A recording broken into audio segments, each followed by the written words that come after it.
گفتگو کے آغاز سے قبل نبی پاک صاحب الاولاق صلی اللہ تعالی علیہ وسلم کی مقدس بارگاہ میں درود پاک کی نظریں پیش کریں۔ صلی اللہ علی النبی الامی و آلہ صلی اللہ تعالی علیہ وسلم صلاۃ و سلام علیک یا رسول اللہ صلی اللہ تعالی علیہ وسلم۔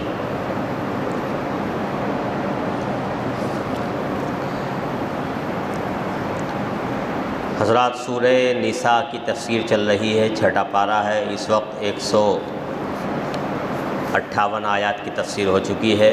انشاءاللہ آج سورہ نساء کی آیت نمبر 159 کی تفسیر بیان کی جائے گی۔ اللہ تبارک و تعالی ارشاد فرماتا ہے وَإِن مِّنْ أَهْلِ الْكِتَابِ إِلَّا لَيُؤْمِنَنَّ بِهِ قبل موته وَيَوْمَ الْقِيَامَةِ يَكُونُ عَلَيْهِمْ شَهِيدًا۔ اہل کتاب میں سے کوئی بھی ایسا نہیں ہے مگر یہ کہ وہ عیسیٰ پر ایمان لے آئے گا ان کی موت سے پہلے۔ وَيَوْمَ الْقِيَامَةِ يَكُونُ عَلَيْهِمْ شَهِيدًا، اور قیامت کے دن عیسیٰ علیہ السلام ان پر گواہ ہوں گے۔ اس آیت کریمہ میں یہ بتایا گیا کہ جتنے بھی اہل کتاب ہیں، یعنی یہودی عیسائی جتنے بھی ہیں، سب کے سب حضرت عیسیٰ علیہ السلام کے دنیا سے جانے سے پہلے، آپ کے وصال سے پہلے سب ان پر ایمان لے آئیں گے۔ ایک تفسیر یہ بیان کی گئی اس آیت کریمہ کی کہ مطلب یہ ہے کہ حضرت عیسیٰ علیہ السلام پر ہر اہل کتاب میں سے ہر ایک شخص اپنے مرنے سے پہلے ایمان لائے گا، لیکن موت کے وقت کا ایمان معتبر نہیں ہوگا۔ راجح قول یہی ہے کہ حضرت عیسیٰ علیہ السلام کے دنیا سے جانے سے پہلے جتنے بھی اہل کتاب ہیں وہ سب ایمان لے آئیں گے، چونکہ حضرت عیسیٰ علیہ السلام ابھی دنیا میں آئیں گے۔ اس سے پہلے ذکر کیا گیا تھا کہ حضرت عیسیٰ علیہ السلام کو یہودیوں نے قتل کرنے کی کوشش کی تھی، لیکن انہیں قتل نہیں کر سکے تھے۔ اللہ تبارک و تعالی نے انہیں آسمانوں پر اٹھا لیا تھا۔ قیامت کے قریب پھر حضرت عیسیٰ علیہ السلام نازل ہوں گے، اور ایسے وقت میں نازل ہوں گے کہ حضرت عیسیٰ علیہ السلام سے پہلے دجال آ چکا ہوگا۔ دجال کا نام آپ نے سنا ہوگا، یہ بہت بڑا فتنہ ہوگا۔ یہ حضور اکرم صلی اللہ تعالی علیہ وسلم نے ارشاد فرمایا کہ دجال سے بڑا فتنہ دنیا میں کوئی آیا ہی نہیں ہے۔ اتنا بڑا فتنہ ہوگا دجال کا۔ جتنے بھی انبیاء کرام آئے سب نے اپنے لیے، اپنی امت کے لیے دجال کے فتنے سے بچنے کی دعا مانگی اللہ تبارک و تعالی سے۔ یہ قیامت کے قریب آئے گا، اور یہ یہود میں سے ہوگا، قوم یہود سے ہوگا۔ قرآن پاک میں احادیث طیبہ میں اس کا ذکر بہت زیادہ آیا، احادیث میں بہت زیادہ ذکر آیا، اور اس کے بارے میں ہے کہ بڑی طاقت بھی ہوگی اس کے اندر، ہواؤں کی طرح تو چلے گا، رفتار اس کی ہواؤں کی طرح ہوگی۔ حضور اکرم صلی اللہ علیہ وسلم نے ارشاد فرمایا بارش کے لیے کہے گا تو بارش ہو جائے گی، جہاں چاہے گا زمین میں کھیتی اگا دے گا۔ اس کی دونوں آنکھوں کے درمیان لکھا ہوگا کافر۔ جو سچا مسلمان ہوگا وہ اس سے نظر آ جائے گا، وہ پڑھا لکھا ہو یا نہ ہو، لیکن وہ اس کی دونوں آنکھوں کے درمیان پڑھ لے گا کافر۔ اس کے ایک ہاتھ میں دوزخ ہوگی، ایک ہاتھ میں جہنم، اس کے پاس یہ دونوں چیزیں اس کی ہوں گی، لیکن حقیقت میں جو دوزخ ہوگی وہ جنت ہوگی، اور جو حقیقت میں جنت ہوگی اس کے پاس وہ حقیقتاً دوزخ ہوگی۔ جو اس کی نافرمانی کرے گا اسے اپنی جہنم میں ڈالے گا، جو فرما برداری کرے گا اسے اپنی جنت میں ڈالے گا۔ بہت زیادہ طاقتور ہوگا، پوری دنیا کا چکر لگائے گا۔ ہاں، مکہ اور مدینہ میں نہیں جا سکے گا۔ مکہ اور مدینہ کے چاروں اور فرشتے اسے روکنے کے لیے اللہ تبارک و تعالیٰ کی طرف سے مامور ہوں گے، اور اس سرزمین میں یہ داخل نہیں ہو سکے گا۔ مسلمانوں کی جنگ بھی ہوگی اس سے، یہاں تک کہ مسلمانوں کی تہائی جماعت کو قتل کر ڈالے گا، اور تہائی حصہ جو ہے وہ بھاگ جائے گا، ایک حصہ بھاگ جائے گا، اور ایک حصہ باقی بچے گا۔ تو وہ لوگ جو ہے جو باقی بچیں گے وہ رات کو سونے سے پہلے یہ عہد کریں گے کہ ہمارے بھائی بہت سے شہید ہو چکے ہیں، ہمارے پاس جو کچھ ہے وہ ایک دوسرے کو دے دو، اور تیار رہو صبح کی نماز کے بعد جنگ لڑنے کے لیے دجال سے۔ یہاں تک کہ صبح کی نماز، فجر کی نماز، اہل عرب جو ہے وہ اکثر فلسطین میں جمع ہو جائیں گے، یعنی وہاں جمع مسجد اقصیٰ میں، بیت المقدس میں جمع ہو جائیں گے، اور وہاں نماز پڑھانے کے لیے حضرت امام مہدی آئیں گے۔ امام مہدی مسلمانوں کو نماز پڑھائیں گے۔ حضور نے فرمایا ان کا امام بہت اچھا امام ہوگا۔ حضرت امام مہدی نماز پڑھائیں گے، فجر کی نماز۔ جیسے نماز کا وقت ہوگا اور نماز پڑھائی جانے لگے گی، حضرت عیسیٰ علیہ السلام جو ہے وہ آسمان سے اللہ تبارک و تعالیٰ کے حکم سے اتریں گے۔ تو حضرت امام مہدی چونکہ حضور کی امت میں ہوں گے اور حضرت عیسیٰ نبی ہوں گے، تو امام مہدی پیچھے ہٹیں گے الٹے پیر، تاکہ حضرت عیسیٰ آگے نماز پڑھانے کے لیے بڑھ جائیں، لیکن حضرت عیسیٰ علیہ السلام اپنے دونوں ہاتھوں کو، اپنے ہاتھ کو ان کے دونوں شانوں پر رکھیں گے اور کہیں گے آگے بڑھ جاؤ، اقامت تمہارے لیے کہی گئی ہے، نماز تم ہی پڑھاؤ۔ تو حضرت عیسیٰ علیہ السلام بھی حضرت امام مہدی کی اقتداء میں نماز پڑھیں گے، اور نماز کے بعد حضرت عیسیٰ علیہ السلام ارشاد فرمائیں گے کہ مسجد کا دروازہ کھول دیا جائے۔ جب دروازہ کھولا جائے گا تو دجال سامنے موجود ہوگا 70,000 یہودیوں کے ساتھ، 70,000 یہودیوں کے ساتھ دجال موجود ہوگا، اور سب جو ہے مسلح ہوں گے، یعنی ہتھیار بندے ہوں گے۔ حضرت امام مہدی حضرت عیسیٰ علیہ السلام پر جیسے ہی نظر پڑے گی دجال کی، تو حدیث میں آیا کہ وہ ایسے پگھلے گا جیسے نمک پگھلتا ہے، اور بھاگے گا۔ حضرت عیسیٰ علیہ السلام کو پہچان لے گا فوراً، بھاگے گا ان کے ڈر سے، یعنی طاقت بہت زیادہ ہوگی اسے، اتنی طاقت ہوگی کہ مکہ مدینہ کے علاوہ پوری دنیا پر اس کی حکومت ہو جائے گی، اتنی طاقت ہوگی، سب کو مغلوب کر دے گا۔ لیکن اللہ تبارک و تعالی حضرت عیسیٰ علیہ السلام کو ایسی طاقت اور ایسا رعب عطا فرمائے گا کہ اتنی طاقت کے باوجود دجال جو ہے وہ ان کی صورت کو دیکھنے کے بعد رکے گا نہیں، نمک کی طرح پگھلے گا اور وہاں سے بھاگے گا۔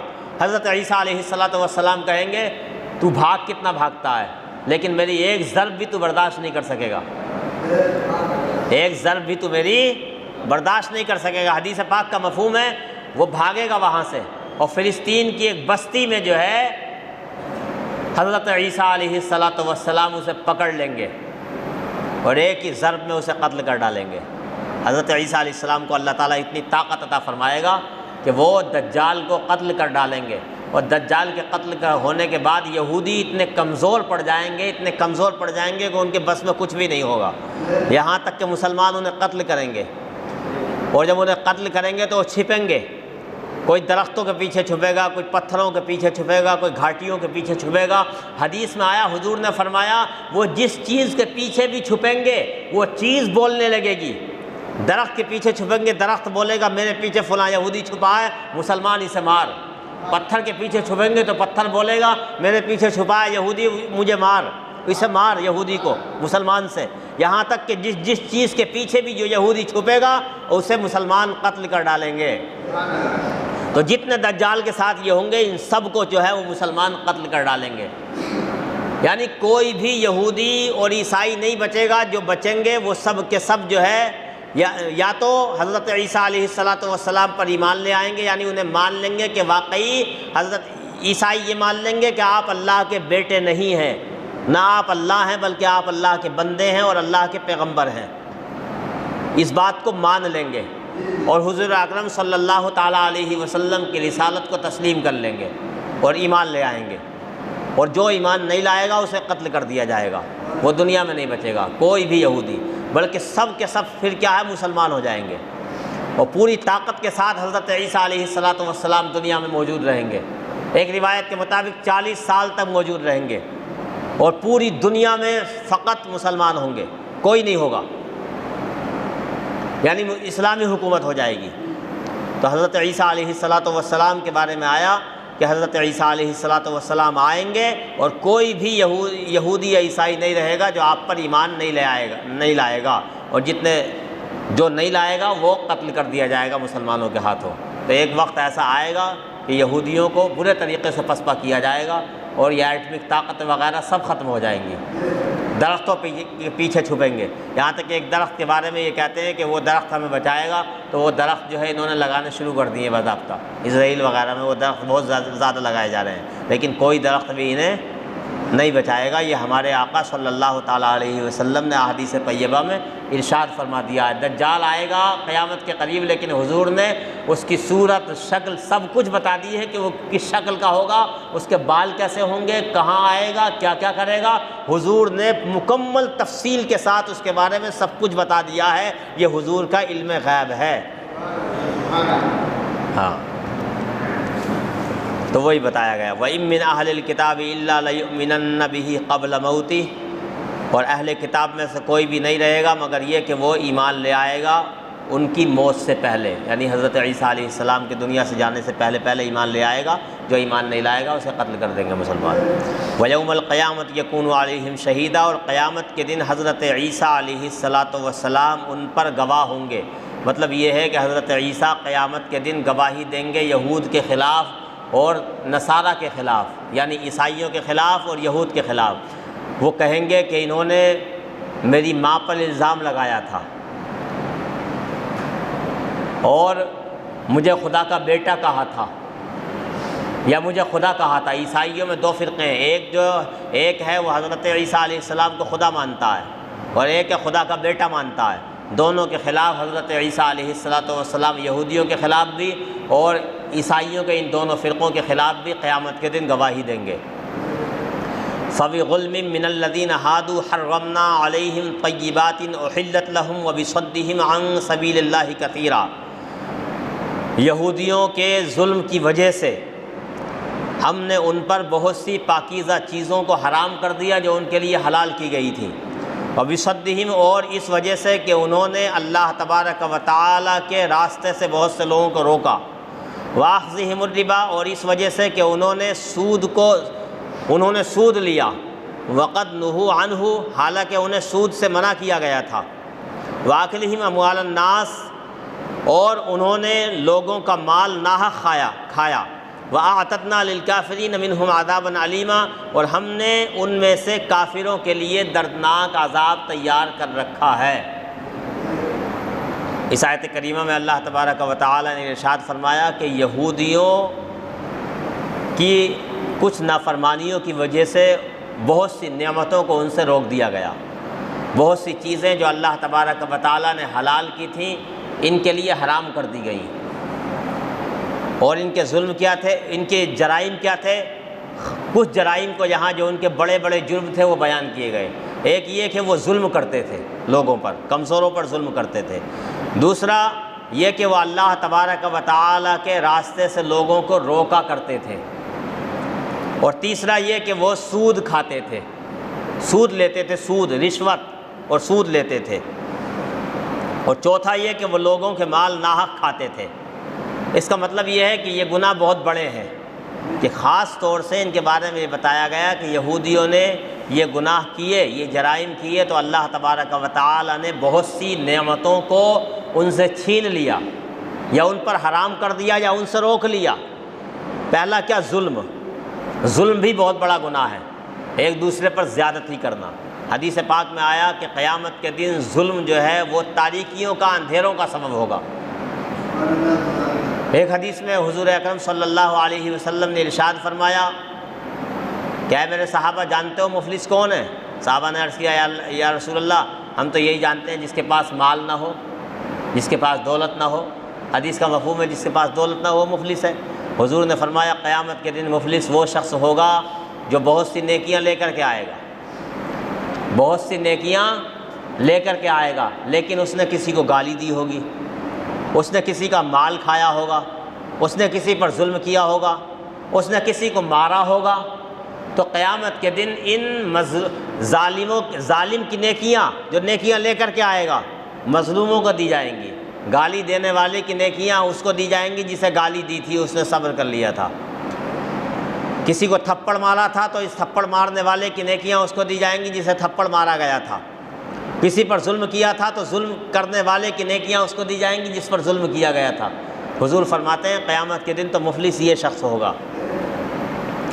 دوسری بات یہاں بتائی گئی، اللہ کے راستے سے روکنے والے، کوئی اللہ کی راہ میں جا رہا ہے، کوئی نماز پڑھنے جا رہا ہے، کوئی حج کرنے جا رہا ہے، کوئی اس کی رکاوٹ کا سبب بن جائے تو یہ بھی کیا ہے، بہت بڑا جرم ہے۔ تیسرا گناہ بتایا گیا کہ یہودی کیا کرتے تھے، سود کھاتے تھے، سود کو بہت بڑا گناہ بتایا گیا۔ حدیث پاک میں حضور اکرم صلی اللہ تعالیٰ علیہ وسلم نے ارشاد فرمایا، سود جو ہے وہ 70 گناہوں کا مجموعہ ہے۔ کتنے؟ 70 گناہوں کا مجموعہ۔ ان میں سے ادنا یہ ہے کہ انسان اپنی ماں سے زنا کرے معاذ اللہ۔ آپ اس سے اندازہ لگا سکتے ہیں 70 گناہوں کا مجموعہ ہے سود، اور ادنا درجہ یہ ہے، یعنی ان میں سے سب سے چھوٹا جو گناہ ہے نا وہ یہ ہے کہ آدمی اپنی ماں سے زنا کرے۔ ایک روایت میں یہ ہے کہ سود کا 1 درہم کھانا 36 مرتبہ اپنی ماں سے زنا کرنے سے زیادہ بدتر ہے۔ سود 2 طرح کا ہوتا ہے، ایک کو کہا جاتا ہے ربا النسیہ، ایک کو کہا جاتا ہے ربا الفضل۔ ربا النسیہ یہ ہوتا ہے آدمی کسی کو قرض دے، کیا دے، کسی کو قرض دے، اور یہ طے کر لے کہ 1 مہینے میں اتنا زیادہ لوں گا، یعنی میں تمہیں 10,000 دے رہا ہوں، ہر مہینے پہ جو ہے وہ 1,000 بڑھ جائیں گے، یہ ہوتا ہے ربا النسیہ، یہ بھی حرام ہے۔ اور ایک ہوتا ہے ربا الفضل۔ ربا الفضل کا مطلب یہ ہوتا ہے کہ آدمی ایک جنس کی چیزوں کو زیادتی کمی بیشی کے ساتھ بیچے۔ جیسے آپ نے کسی کو 10 کلو گیہوں دیے اور آپ نے اس سے کہا میرے گیہوں اچھے ہیں، آپ مجھے 11 کلو واپس دینا، یہ بھی سود کی ایک قسم ہے، ربا الفضل کہا جاتا ہے، یہ بھی جائز نہیں ہے۔ کوئی بھی چیز جو ایک جنس کی ہو، گیہوں کے بدلے میں گیہوں، جو کے بدلے میں جو، آٹے کے بدلے میں آٹا، یا اس طریقے سے سونے کے بدلے میں سونا، چاندی کے بدلے میں چاندی، نمک کے بدلے میں نمک، یہ جو چیزیں نا ایک جنس کی چیزیں، یعنی دونوں طرف چیز ایک جیسی ہو، تو انہیں کمی بیشی کے ساتھ جو ہے وہ نہیں بیچا جا سکتا۔ آپ کہیں کہ میں تمہیں دے رہا ہوں 10 کلو، تم مجھے 11 کلو دو، تو یہ جو ہے کمی بیشی کے ساتھ نہیں بیچا جا سکتا، چاہے ہارتی ہو یا اچھی ہو۔ یعنی ایسا بھی نہیں کہ میرے گیہوں جو ہیں وہ اچھے ہیں، آپ کے ہارتے ہیں، آپ کے گھنے ہوئے ہیں، میرے جو ہے بغیر گھنے ہیں، تو آپ سے میں زیادہ لے لوں، چاول کے بدلے میں چاول زیادہ نہیں لیے جا سکتے، کمی بیشی اس میں نہیں ہو سکتی، برابر۔ اس کی صورت، جواز کی صورت یہ ہو سکتی ہے کہ آپ جو ہے اپنے گیہوں جو 10 کلو بیچ رہے ہیں، آپ انہیں قیمت کے بدلے میں بیچ دیں، کہ میں ان کو 100 روپے کلو بیچتا ہوں اور سامنے والے کے ہارتے ہیں تو آپ انہیں 75 یا 80 روپے کے حساب سے لگائیں، تو اس طریقے سے سامنے والے کے زیادہ آ جائیں گے، آپ کے کم چلے جائیں گے، یہ صورت جائز ہے۔ لیکن محض گیہوں کے بدلے گیہوں، چاول کے بدلے چاول، یہ کمی زیادتی کے ساتھ جائز نہیں ہے، سمجھ گئے آپ؟ تو سود جو ہے یہ بہت بڑا گناہ ہے۔ ایسے ہی رشوت، یہ بھی سود میں داخل ہے۔ رشوت کے بارے میں بھی احادیث مبارکہ میں بہت زیادہ تفصیل آئی۔ ایک حدیث میں حضور صلی اللہ علیہ وسلم نے ارشاد فرمایا، الراشی والمرتشی فی نار جہنم، رشوت لینے والا اور رشوت دینے والا دونوں جہنم میں ہیں۔ رشوت لینے والا بھی اور رشوت دینے والا بھی، دونوں، رشوت دینا بھی جائز نہیں ہے اور رشوت لینا بھی جائز نہیں ہے، دونوں ہی جہنمی ہیں۔ ایک حدیث میں آیا سود کے بارے میں کہ سود لینے والا، سود دینے والا، اور سودی مال کو ایک جگہ سے دوسری جگہ لے جانے والا، ایسے ہی جو ہے سود کو لکھنے والا، یعنی ایک آدمی سود کا کام کرتا ہے اور وہ کسی کو منشی رکھ لیتا ہے اپنے پاس کہ وہ سود کے جو ہے کام کاج کو لکھتا ہے، جب کام زیادہ بڑا ہو جاتا ہے تو لکھنے والا بھی موجود ہوتا ہے اس میں، یعنی ایک جو ہے اس میں کلرک کہہ لو آپ، کلرک بھی موجود ہوتا ہے۔ تو لکھنے والے پر بھی حضور نے فرمایا سود لینے والا بھی، سود دینے والا بھی، سودی کاروبار میں لکھت پڑھت کا کام کرنے والا بھی، ان سب پر اللہ تبارک و تعالی نے لعنت فرمائی، لعنت ہے ان سب پر، اللہ کی لعنت، حضور کی لعنت۔ تو اس لیے اس سب کاروبار سے آدمی کو بالکل بچے رہنا چاہیے۔ سود جو ہے وہ آدمی کو تباہ کر دیتا ہے، اس کی زندگی بالکل تباہ کر دیتا ہے۔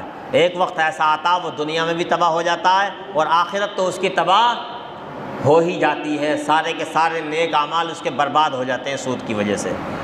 تو سود آدمی کو نہ لینا چاہیے اور سود نہ دینا چاہیے۔ سود لینا بھی جائز نہیں ہے اور سود دینا بھی جائز نہیں ہے۔ ہاں، بہت بڑا گناہ ہے۔ خاص طور سے یہود کے گناہوں میں سود کو بیان کیا گیا ہے، اس سے آپ اندازہ کر سکتے ہیں کتنا بڑا گناہ ہوگا یہ۔ لوگوں کے مال ناحق کھانا یہ بھی جائز نہیں ہے۔ کسی کا مال آپ نے دھوکے سے کھا لیا، کسی کے مال پر آپ نے قبضہ کر کے کھا لیا، کسی کی زمین ہڑپ لیا، آپ نے لینڈ کاٹ کر کے کھیتی میں اپنی زمین کو آپ نے تھوڑا سا بڑھا لیا، تو یہ سب ناحق کھانا ہے۔ کوئی اپنی مرضی سے آپ کو اپنا مال کھلا رہا ہے جائز ہے، اپنی رضامندی سے کھلا رہا جائز ہے، لیکن آپ اسے دھوکہ دے کر کے یا آپ اسے پیٹا کر کے کسی طریقے سے آپ جو ہے اس کا مال کھانا چاہتے ہیں یا اسے برباد کرنا چاہتے ہیں تو یہ سب جائز نہیں ہے۔ یہ مال کو ناحق کھانا ہوا اور یہ بھی حرام ہے۔ آگے اللہ تبارک و تعالی نے ارشاد فرمایا لیکن الراسخون فی العلم منہم والمؤمنون یؤمنون بما انزل الیک وما انزل من قبلک والمقیمین الصلاۃ والمؤتون الزکاۃ والمؤمنون باللہ والیوم الآخر اولئک سنؤتیہم اجرا عظیما۔ لیکن وہ لوگ جو علم میں پختہ ہیں، وہ لوگ جو علم میں ان میں سے پختہ ہیں، والمؤمنون اور وہ جو ایمان لے آئے، ایمان لانے والے، یؤمنون وہ ایمان لاتے ہیں بما انزل اس پر جو آپ کی طرف نازل کیا گیا اے محبوب، وما انزل من قبلک اور جو نازل کیا گیا آپ سے پہلے، والمقیمین الصلاۃ اور نماز قائم کرنے والے، والمؤتون الزکاۃ اور زکوٰۃ ادا کرنے والے، والمؤمنون باللہ والیوم الآخر اور اللہ تبارک و تعالیٰ پر اور آخرت کے دن پر ایمان لانے والے، یہ سب لوگ ایسے ہیں سنؤتیہم اجرا عظیما، ہم انہیں بہت بڑا اجر اور ثواب عطا فرمائیں گے۔ اس آیت کریمہ میں یہ بتایا گیا کہ لیکن الراسخون فی العلم، لیکن یہود و نصارہ میں سے وہ جو علم میں پختہ ہیں۔ بعض یہودی ایسے بھی تھے حضور اکرم صلی اللہ علیہ وسلم کے دور میں جو بہت بڑے عالم تھے، یعنی تورات و انجیل کا علم انہیں تھا اور صحیح طریقے سے وہ تورات و انجیل کو مانتے تھے، علم میں راسخ تھے، اور پھر حضور کریم صلی اللہ تعالیٰ علیہ وسلم پر وہ ایمان بھی لے آئے، تو ایسے لوگوں کی اللہ تبارک و تعالیٰ نے تعریف بیان فرمائی۔ ایسے حضرت عبداللہ بن سلام اور ان کے بہت سے ساتھی تھے۔ حضرت عبداللہ بن سلام بہت بڑے یہودی عالم تھے حضور کے دور میں، بہت بڑے یہودی عالم تھے، تورات ان کو زبانی یاد تھی، یہ بتایا جاتا ہے۔ یہ تورات کی بہت سی چیزوں جو ان کو زبانی یاد تھی، وہ تورات پر مکمل طریقے سے عمل کرتے تھے، اور تورات میں انہوں نے جو حضور اکرم صلی اللہ علیہ وسلم کی صفات کو پڑھا تھا، اور جب حضور کو انہوں نے دیکھا تو یقین کر لیا کہ یقیناً یہی حضور اکرم صلی اللہ علیہ وسلم اور آخری نبی ہیں۔ تو حضور اکرم صلی اللہ تعالی علیہ وسلم پر حضرت عبداللہ بن سلام اور ان کے متبعین ایمان لے آئے، تو ان کی یہاں تعریف بیان کی گئی۔ راسخون فی العلم، علم میں پختہ، اس سے یہ پتہ چلتا ہے کہ علم بعمل عالم، علم میں پختہ اسے کہتے ہیں، راسخ فی العلم اس کو کہتے ہیں جس کا علم اس کے دل میں داخل ہو چکا ہو، اس کا علم اس کے دل میں اتر چکا ہو اور وہ اس علم پر عمل کرنے والا ہو، بعمل عالم۔ سب سے پہلے راسخون فی العلم کو بیان کیا گیا یہاں مومنین میں جو حضور پر ایمان لے آئے۔ اس سے پتہ چلتا ہے کہ بعمل عالم کا مرتبہ جو ہے، بعمل جس کا علم اس کے دل میں اتر چکا ہو اور وہ اپنے علم پر مکمل طریقے سے عمل بھی کرتا ہو، تبلیغ بھی کرتا ہو دین کی، تو اس کا مرتبہ ان سب میں زیادہ ہے۔ نماز پڑھنے والوں کا ذکر بھی کیا گیا یہاں، زکوٰۃ ادا کرنے والوں کا ذکر کیا گیا، اور جو ہے تورات و اللہ تبارک و تعالیٰ کے قرآن پر عمل کرنے والوں کا ذکر کیا گیا۔ ان سب سے پہلے راسخون فی العلم کا ذکر کیا گیا کہ جو ان سب سے بڑا مرتبہ اس کا ہے، جو عالم ہے اس کا علم اس کے سینے میں داخل ہو چکا ہو اور وہ اپنے علم پر عمل کرنے والا ہو، اس کو سب سے پہلے بیان کیا گیا۔ اس سے پتہ چلتا ہے کہ سب سے بڑا مرتبہ راسخ فی العلم کا ہے۔ اس کے بعد بیان کیا گیا والمقیمین الصلاۃ، نماز قائم کرنے والے۔ پہلے جو ہے جب قرآن پاک کا یہ اسلوب ہے کہ برے لوگوں کا تذکرہ آتا تو اس کے بعد اچھے لوگوں کا ذکر کیا جاتا ہے، گناہوں کا ذکر آتا تو اس کے بعد نیکیوں کا ذکر کیا جاتا ہے، یہ قرآن کا اسلوب ہے۔